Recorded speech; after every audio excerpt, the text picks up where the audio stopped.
Thanks for letting us come to your house. Chief of Naval Operations, Admiral Gilday. Where are you, Admiral? There you are. And thank you for hosting us at the Naval Base of Point Loma.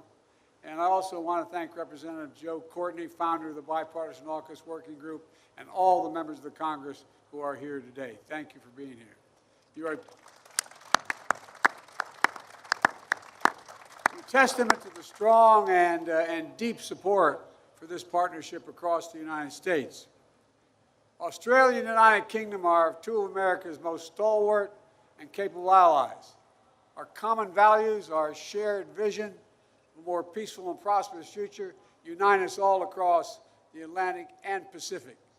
For more than a century, we've stood together to defend freedom and strengthen democracy, and to spur greater opportunity in all our countries. I've always said, when asked, the United States is a Pacific power, because we're on the Pacific Ocean. We are a Pacific power. The United States has safeguarded stability in the Indo-Pacific for decades to the enormous benefits of nations throughout the region, from ASEAN to Pacific Islanders to the People's Republic of China. In fact, our leadership in the Pacific has been the benefit to the entire world. We've kept the sea lanes and skies open and navigable for all. We've upheld basic rules of the road that fueled international commerce. And our partnerships have helped underwrite incredible growth and innovation. So today, as we stand at the inflection point in history, where the hard work of enhancing deterrence and promoting stability is going to affect the prospect of peace for decades to come, the United States can ask for no better partners in the Indo-Pacific, where so much of our shared future will be written. Forging this new partnership, we're showing again how democracies can deliver our own security and prosperity, and not just for us, but for the entire world. Today, we're announcing the steps to carry out our first project under AUKUS, developing Australia's conventionally armed nuclear-powered submarine capacity. And I want to be clear. I want to be clear to everyone from the outset, right off the bat, so there's no confusion or misunderstanding on this critical point. These subs are powered, not nuclear-armed subs. They're nuclear-powered, not nuclear-armed. Australia is a proud non-nuclear weapon state and is committed to stay that way. These boats will not have any nuclear weapons of any kind on them. Each of us standing here today, representing the United States, Australia, and Great Britain, is deeply committed to strengthening the nuclear non-proliferation regime. We've undertaken this project working hand in glove with the International Atomic Energy Agency and with Director General Grossi. Australia will not produce nuclear fuel needed for these submarines. We have set the highest standards with the IAEA for verification and transparency, and we will honor each of our country's international obligations. Working together these past 18 months, we've developed a phased approach that's going to make sure Australian sailors are fully trained and prepared to safely operate this fleet so they can deliver this critical new capacity on the fastest possible timetable. Each of our nations is making concrete commitments to one another. We're backing it up with significant investments to strengthen the industrial bases in each of our countries in order to build and support these boats. By the way, this partnership is going to mean an awful lot for good-paying jobs for all workers in our countries, including a lot of union jobs. There's a reason why not everyone has nuclear-powered submarines. Nuclear propulsion is a highly complicated technology that requires years of training to master. So we're starting right away. Beginning this year, Australian personnel will embed with U.S. and U.K. crews on boats and at bases in our schools and our shipyards. We'll also begin to increase our port visits to Australia. In fact, as we speak, the nuclear-powered sub USS Asheville is making a port call in Perth as we speak. And later this decade, we'll also be establishing a rotational presence of U.S. and U.K. nuclear-powered subs in Australia to help develop the workforce Australia is going to need to build and maintain its fleet. One of the vessels you see behind me is a Virginia-class nuclear-powered submarine USS Missouri. Top-of-the-line submarines are the vanguard of U.S. naval power. And excuse me for a point of personal privilege, as they say in the United States Senate, where I spend a lot of time. These submarines hold a special place for the Bidens. My wife, Dr. Jill Biden, is a sponsor of the USS Delaware, a Virginia-class submarine, and she never lets me forget it. They feature cutting-edge propulsion technology, provide unmatched stealth and maneuverability. And with the support and approval of Congress, beginning in the early 2030s, the United States will sell 3 Virginia-class submarines to Australia with the potential to sell up to 2 more if needed, jump-starting their undersea capability a decade earlier than many predicted. But the ultimate goal isn't just selling subs to Australia. It's developing something new together. We're calling it the SSN AUKUS, this new state-of-the-art, conventionally armed, nuclear-powered submarine that will combine UK submarine technology and design with American technology. And I want to reiterate again, the SSN AUKUS will not have nuclear weapons. It'll become a future standard for both the UK Royal Navy and the Royal Australian Navy. It'll meet Australia's defense needs while bringing our militaries, our scientists, our engineers, our shipbuilders, our industrial workforce, our countries closer together, closer than ever.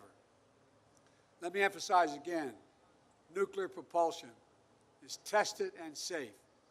The United States and the UK have used it for nearly 70 years with a spotless record. Combined between US and UK, all of our nuclear-powered ships have traveled the entire globe, around the entire globe, more than 150 million miles. That's gone to the moon 300 times. Now, we can't figure out how to get this sub to the moon, but we're working on it. And I've got to admit, our stewardship of naval nuclear propulsion technology is a point of honor, pride, and deep tradition, currently helmed by Admiral Frank Caldwell, who is here today. Where are you, Admiral? Thank you.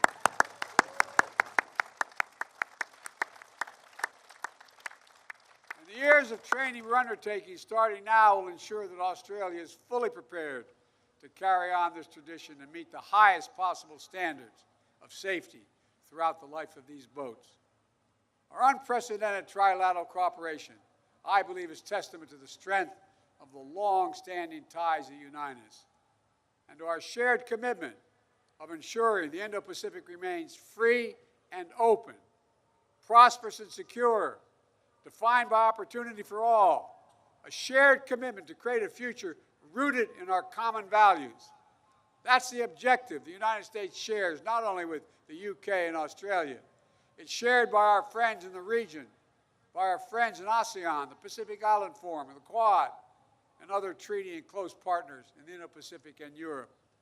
AUKUS has one overriding objective: to enhance the stability of the Indo-Pacific amid rapidly shifting global dynamics. In this first project is only beginning. More partnerships, more potential, more peace and security in the region lies ahead. Simply stated, we're putting ourselves in the strongest possible position to navigate the challenges of today and tomorrow, together. So I thank you again, Prime Minister Albanese, Prime Minister Sunak, and the United States could not ask for 2 better friends or partners to stand with as we work to create a safer, more peaceful future for the people everywhere. I'm proud to be your shipmates.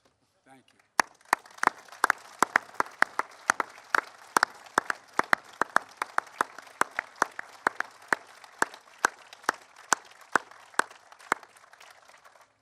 Well, President Biden, Prime Minister Sunak, I am so honoured to stand alongside you both, here overlooking the Pacific Ocean as leaders of true and trusted friends of my country of Australia. Today, a new chapter in the relationship between our nation, the United States, and the United Kingdom begins. A friendship built on our shared values, our commitment to democracy and our common vision for a peaceful and a prosperous future. The AUKUS agreement we confirm here in San Diego represents the biggest single investment in Australia's defence capability in all of our history, strengthening Australia's national security and stability in our region, building a future made in Australia with record investments in skills, jobs and infrastructure, and delivering a superior defence capability into the future. My government is determined to invest in our defence capability, but we're also determined to promote security by investing in our relationships across our region. From early in the next decade, Australia will take delivery of 3 US Virginia-class nuclear-powered submarines. This is the first time in 65 years, and only the second time in history, that the United States has shared its nuclear propulsion technology, and we thank you for it. We are also proud to partner with the United Kingdom to construct the next generation submarine to be called SSN AUKUS, a new conventionally armed nuclear-powered submarine based on a British design and incorporating cutting-edge Australian, UK and US technologies.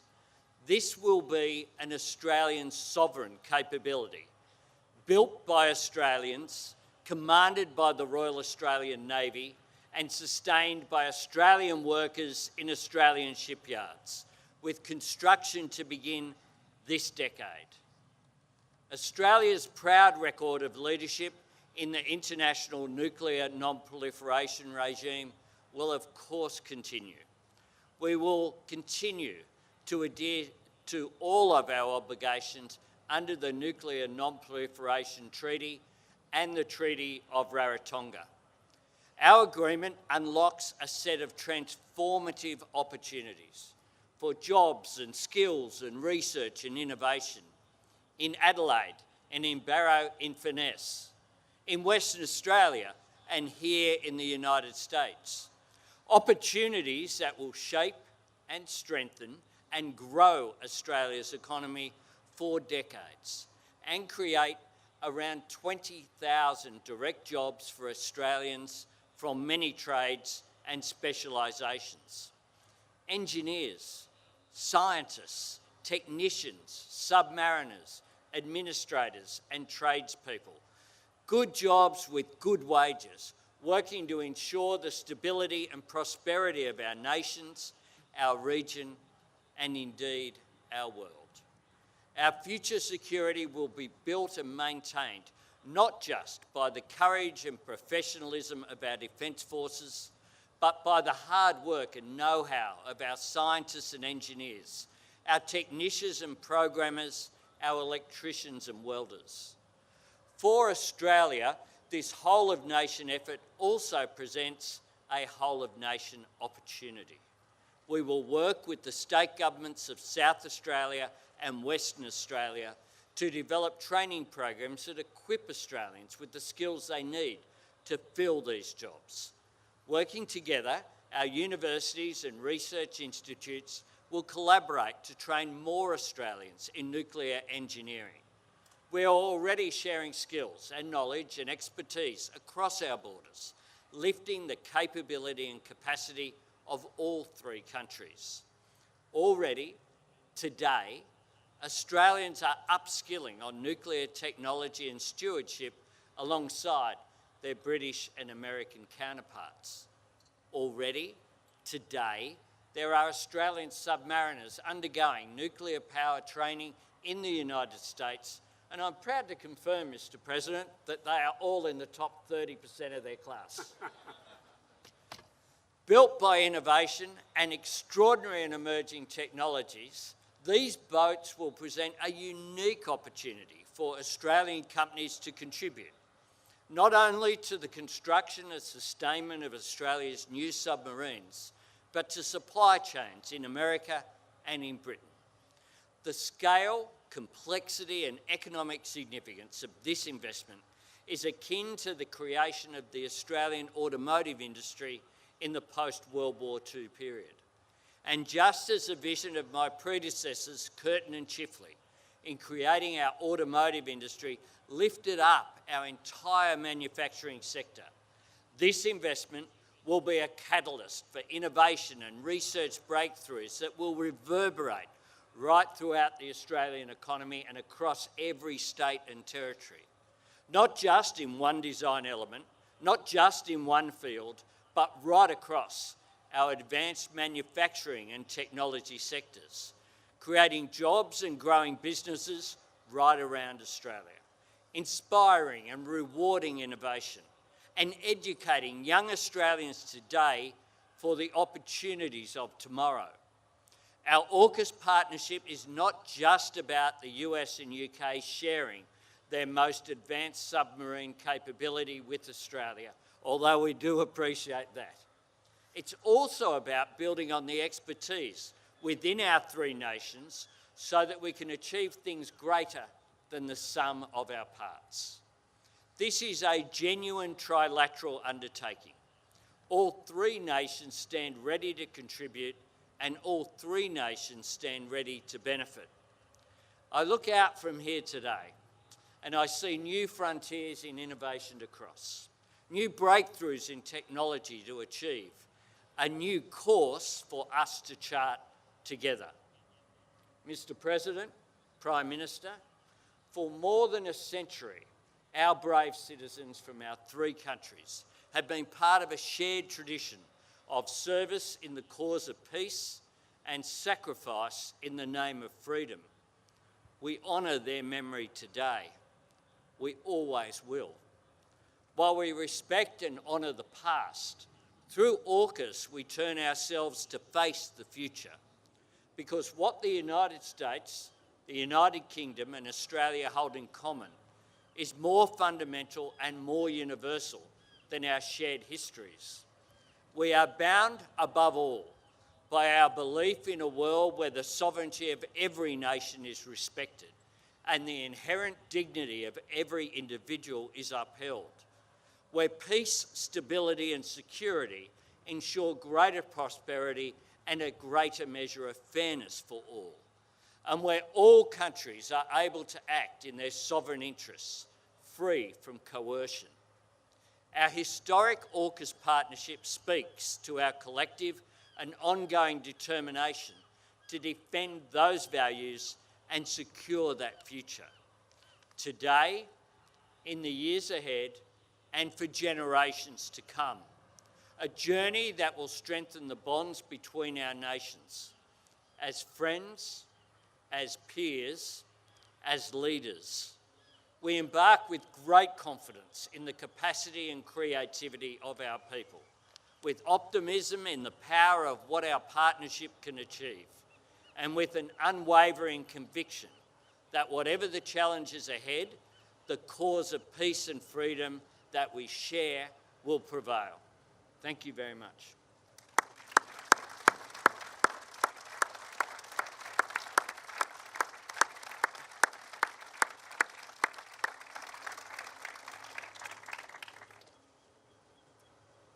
"60 years ago, here in San Diego, President Kennedy spoke of a higher purpose, the maintenance of freedom, peace, and security.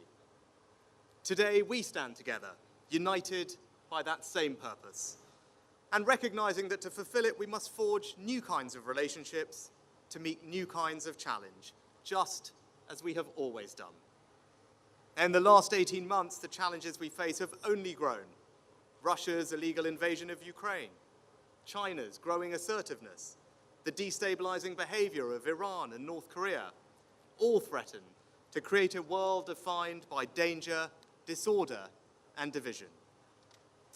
Faced with this new reality, it is more important than ever that we strengthen the resilience of our own countries.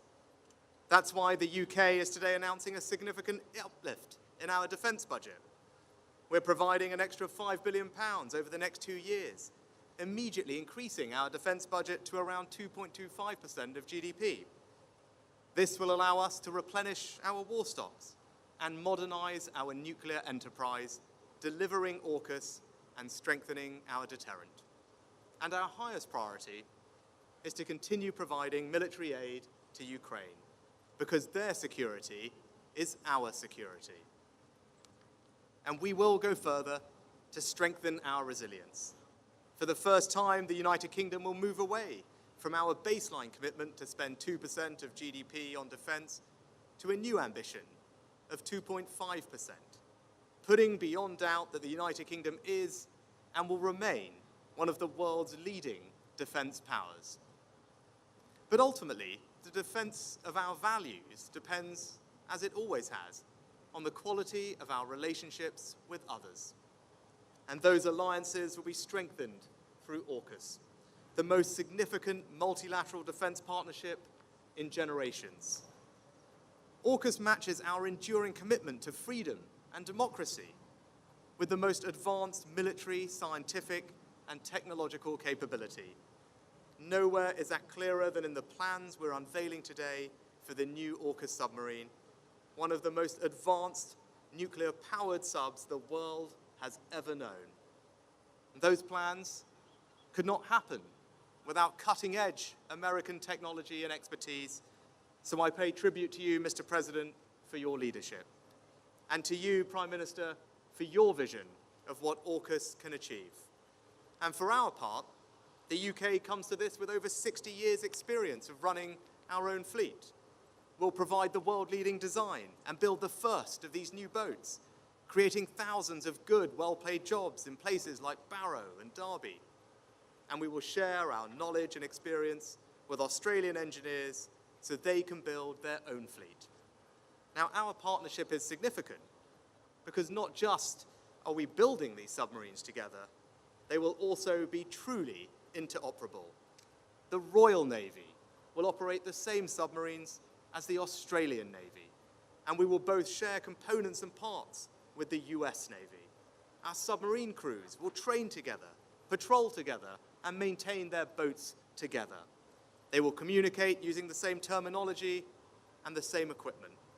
And through AUKUS, we will raise our standards of nuclear non-proliferation.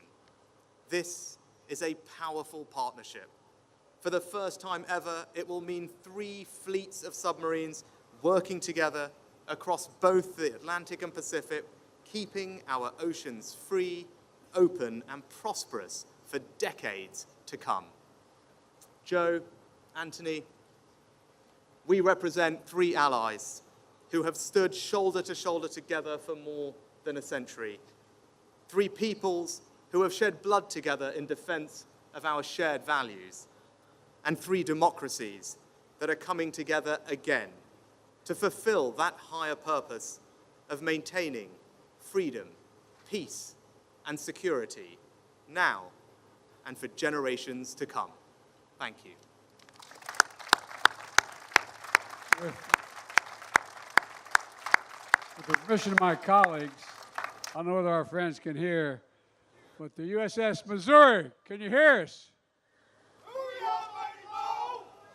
I see them all over there. They're standing at attention. Can I tell them at ease? I'm their commander-in-chief, right? I mean, anyway, thank you, thank you, thank you, thank you, thank you.